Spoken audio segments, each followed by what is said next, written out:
इथे स्थानिक जे आमदार बिमदार सगळे लोक जी मंडळी आहेत, राजकीय हस्तक्षेपामुळे या सगळ्या गोष्टी होत नाहीयेत. मागे मी एकदा नितीन गडकरींना मी फोन केला होता या बाबतीत.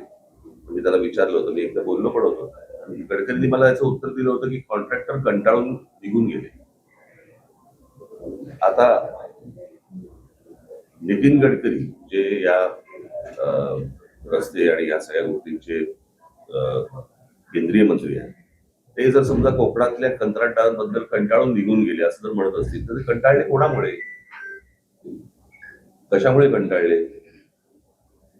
आतापर्यंतचा रिवाज असा आहे की तुम्हाला जर रस्ता बांधायचा असेल तर ज्याला लँड ऍक्विजिशन म्हणतो, ती लँड ऍक्विजिशन ही सरकारने करून द्यायची असते आणि मग पुढे कंत्राटदार ती गोष्ट करतो.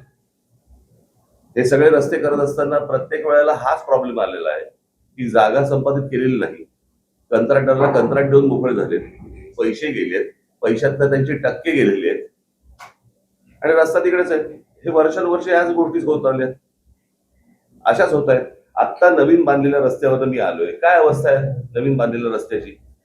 मला आता हे काहीतरी त्या इथे घेऊन जात आहेत त्या बायपास. मी त्यांना तेच विचारलं, म्हटलं नुसत्या एका बायपासने काय होणार आहे? बनवलेला रस्ता, नवीन बनवलेला रस्ता हा पण जर खराब होणार असेल त्या बायपासने काय होणार आहे 2 किलोमीटरच्या?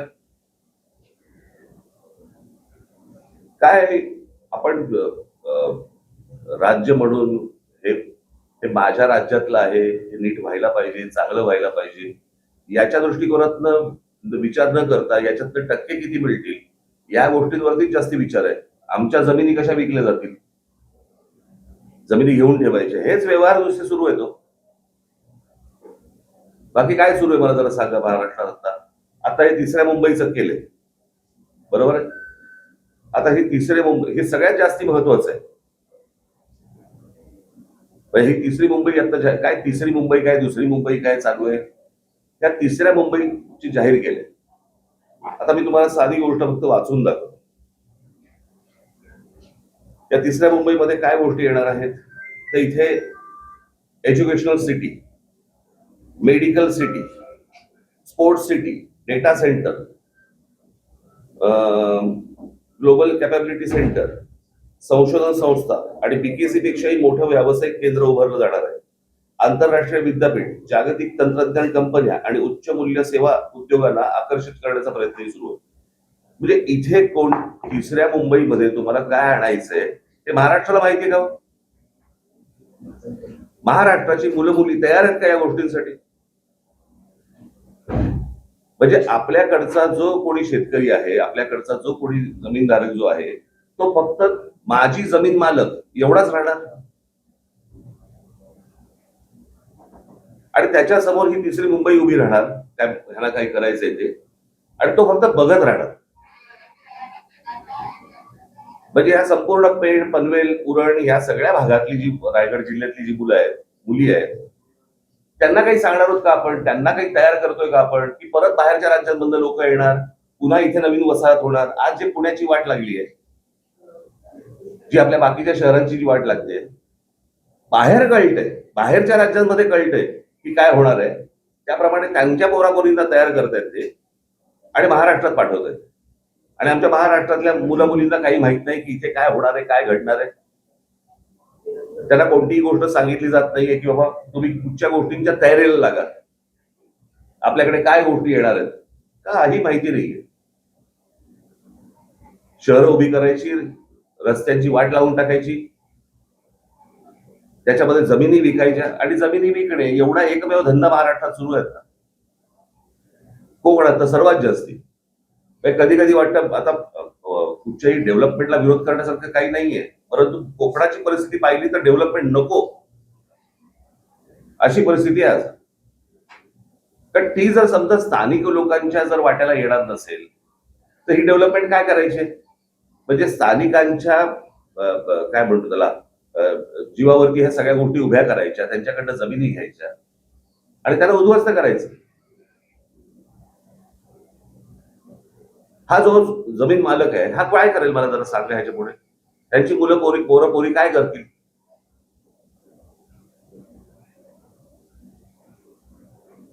काय चाटायचे ते रस्ते,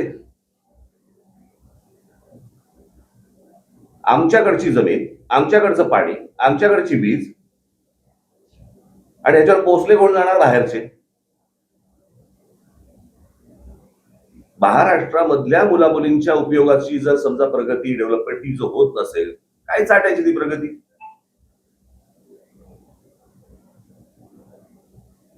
हे कोणासाठी सुरू आहे? मोठे जमिनीचे तुकडे काढायचे, आणि ह्या सगळ्या आता कुठून डेव्हलपमेंट होते ह्यांच्या लोकांना माहिती आहे, आमदारांना माहिती आहे. हे जमिनी घेत सुटणार आणि मग ते सरकारला विकणार. मग सरकार कोणाला तरी अजून कुठचे उद्योग अदानी बिदानी देणार, त्याच्या घशात घालणार. हे सुरू आहे. आपण आपली पत्रकार परिषद घेत बसू. मला असं वाटतं स्थानिकांना ही गोष्ट समजणं गरजेचं आहे. त्यांनी या गोष्टींना विरोध करणं गरजेचं आहे. सगळ्या ठिकाणी नुसते आपले तटकऱ्यांची मुलगी, त्याच्यानंतर तो ठाकूरांचा मुलगा आहे, त्याच्यानंतर अजून कोणतरी, हेच सुरू आहे.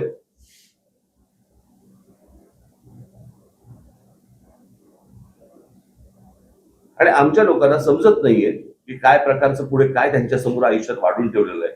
काही अंधकार, निवडणुकीच्या तोंडावरती फक्त पैसे घ्यायचे आणि काही जे आता पैसे वाटायचे, बस मतदान होत आहे.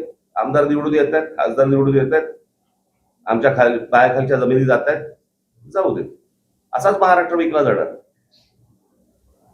सर्वाधिक उद्योग किंवा सर्वाधिक गोष्टी या रायगड आपण आता आहोत या संपूर्ण परिसरामध्ये मोठ्या प्रमाणात होताना दिसत आहे.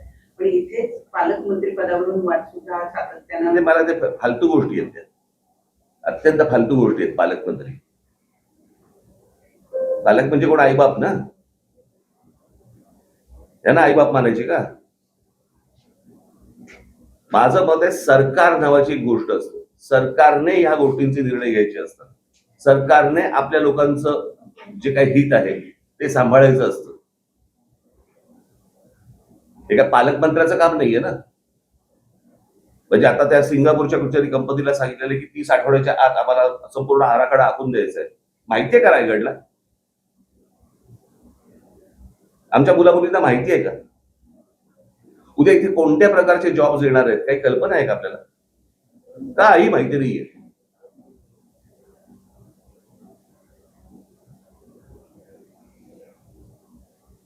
रस्ते करायचे नाहीत, उद्योग कुठचे येतात ते दाखवायचे नाहीत, सांगायचे नाहीत, सगळं लपवून ठेवायचं.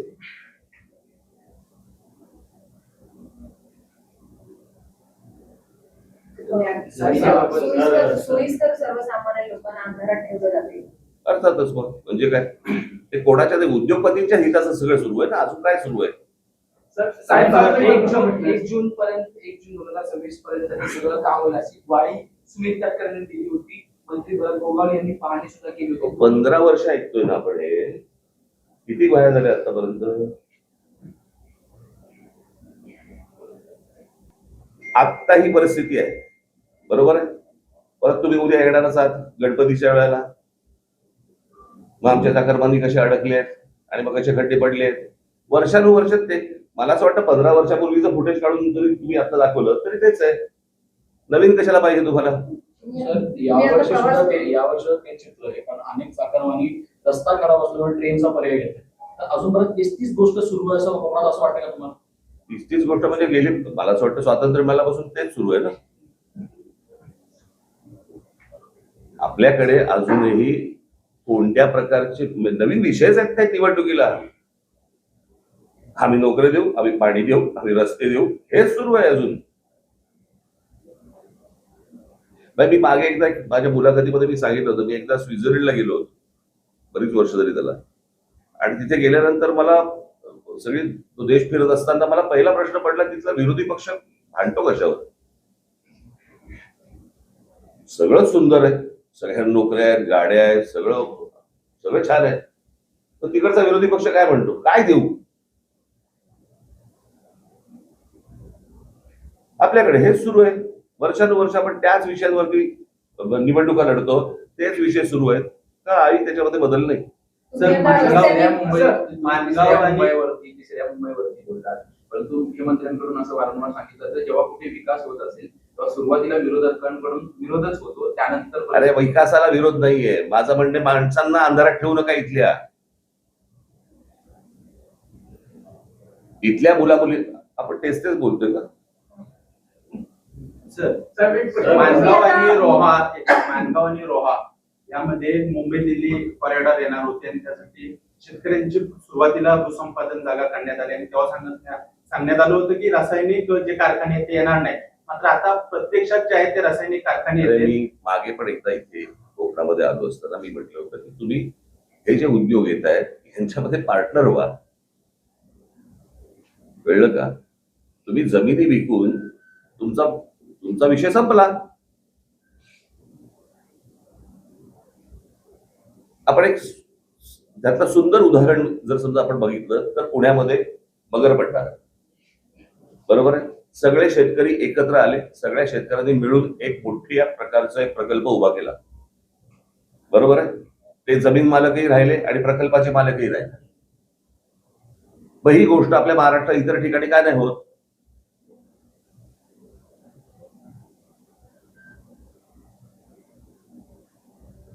तुम्हाला कोणतरी येतं, तुम्हाला जमीन विकायला सांगतात, तुम्ही काहीतरी पैसे घेता आणि मोकळे होताय म्हणजे काय? मी अनेकदा सांगत आलेलो आहे, तुमचं अस्तित्व ही तुमची जमीन आहे. तुमच्या पायाखालची जमीन गेली की तुम्ही कोणत्याही भागाचे कोणी नाही आहात. तुमचं अस्तित्व संपलं. ते रासायनिक कारखाने बिरखाने खूप नंतरची गोष्ट. पहिली जमीन विकणं इथून पहिली सुरुवात आहे. स्थानिक नेत्यांचा मोठा अपयश आहे का? कारण सरकारपेक्षाही जास्त, कारण की नारायण राणे असतील किंवा मग सुनील तटकरे असतील. प्रश्न असा आहे की ह्या सगळ्यांनी मिळून एका गोष्टीचा विचार केला पाहिजे की आमच्या कोकणाचं काय होणार. हे बघा, प्रश्न असा आहे की हे जर समजा सगळे आमदार एका आवाजात बोलले असते तर इतकी वर्ष लागली असती का रस्त्याला? म्हणजे कोकणात रस्त्यावरून फिरताना रस्ते लागणं काय असतं एखाद्या गोष्टीचे हे कळतं आपल्याला. सर प्रश्न असा आहे की एक सेकंड. या ठिकाणी स्थलांतर थांबत नाही. गेले कित्येक वर्षापासून कोकणात बरेच नेते काम करतात. तर स्थलांतरावरती आपण काय काम करणार आहात आणि लोकल ट्रेन सुरू होत नाही मांजरापर्यंत. काय स्थलांतर? इतर लोकांना जॉब नाहीत, नोकऱ्या, त्याच्यामध्ये मुंबईला जातात, पुण्याला जातात. तर या ठिकाणी गावाच्या गाव बंद पडलेले. त्याच्यासाठी काय उपाययोजना होणार आहे की नाही? अरे मग मी आता काय बोललो रे तुम्हाला माझ्या बोलण्याचा हे कळत नाही का रे? की जर समजा इथे या गोष्टी येत आहेत तर तुम्हाला समजल्या पाहिजेत ना रे. तुम्ही पत्रकार आहात, तुम्ही शोधल्या पाहिजेत ना. तुम्ही लोकांचं प्रबोधन केलं पाहिजेत ना. तुम्ही स्थानिक आहात ना की नाही आहेस? स्थानिक आहेस, मग या गोष्टी केल्या पाहिजेत ना. लोकांना जर समजत नसेल तर ते शोधत जाणारच आहेत ना बाहेर. त्यासाठीच एमआयडीसी वगैरे असे काही प्रकल्प येतील किंवा एमआयडीसी वगैरे. अहो एमआयडीसी कुठे घेऊन बसलाय? मी आता काय वाचून दाखवलं तुम्हाला?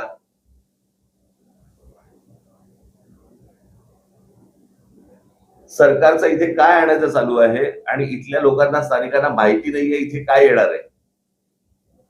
तुम्हाला कळतंय का हा प्रकल्प काय आहे तो? समजतंय का? तुम्ही कुठच्या एमआयडीसी जुन्या गोष्टीत राहू नका आता.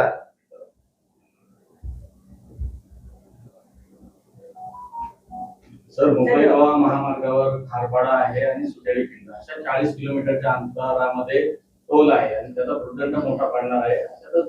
एकदा सर तुम्ही सांगितले की केंद्रीय मंत्रींनी स्वतः हात टेकलेले आहे. याच्यात सोल्युशन काय आहे? 17 वर्षात झाले एखादा प्रकल्प रखडतो, मंत्री होऊन जातात, आमदार येऊन जातात, सरकार बदलतात. मग आता याच्यावर सोल्युशन काय? कारण 1.5 वर्षांपूर्वी स्थानिकांनी आंदोलन पण केली. म्हणूनच मी तुम्हाला सांगतो ना की ह्या सगळ्या याच्यामध्ये सोल्युशन हे सत्ता बदल एवढंच आहे. माणसं बदलणं गरजेचं आहे. जर समजा तुम्हाला इतकी वर्ष तर 30 माणसं तुम्ही निवडून देणार असाल आणि त्याच विषयांवरती जर समजा तुम्ही बोलणार असाल तो उपयोग काय त्याचा? जे निवडून येत आहेत ते म्हणतात ह्याला काही फरकच पडत नाही, रस्ता चांगला करायचा तर वाईट ठेवा. हे काय निवडणुकीच्या वेळेला आम्हाला निवडून देत आहेत कोणत्या का मार्गाने असे ना. एकदा हा तुम्ही त्यांचा भ्रम तोडत नाही तोपर्यंत काहीच होणार नाही. त्यांना धक्के दिल्याशिवाय कुठेही तुम्हाला बदल आढळणार नाही. दोन दिवसापूर्वी तुम्ही नाशिकचा दौरा करून आलात आणि नाशिक पुणे जो रस्ता आहे रेल्वे मार्गावर तो बदलण्यात आलेला आहे. आता आज तिथे आंदोलन होत आहेत, तो रस्ता बंद पाडलेला आहे. जो मूळ मार्ग आहे तोच मार्ग थेट नाशिक पुणे असाच मार्ग मला आहे. माहिती नाही, मला पाहिलं नाही. बरं. साहेब रायगड पासून ते सिंधुदुर्ग मालवण पर्यंत तेच नेते आणि तेच आमदार खासदार निवडून येतात. पण मागच्या निवडणुकीचं चित्र जर पाहिलं सोशल मीडियावर अनेक वेळी आले की धमकावलं जात होतं मतदारांना, जर मतदान दिलं नाही तर तुमचा निधी बंद केला जाईल, आणि ह्या सगळ्या भीतीतून मतदारांनी मतदान केलं असेल. समजा निधी येतोय असं बघूया, तरी काय बदल होतोय? कोणता निधी येतोय जो बंद करायची धमकी दिली जाते? येऊनही उपयोग नाही ना, परिस्थिती बदलते का काही? मग मतदारांनी या गोष्टींचा विचार केला पाहिजे. मतदार जोपर्यंत या गोष्टींचा विचार करत नाही तोपर्यंत काही गोष्टी घडणार नाही. असंच चालू राहतं. टाइम्स डिजिटलला लाईक करा, शेअर करा, सबस्क्राईब करा आणि बेल आयकॉन दाबायला विसरू नका. Times digital.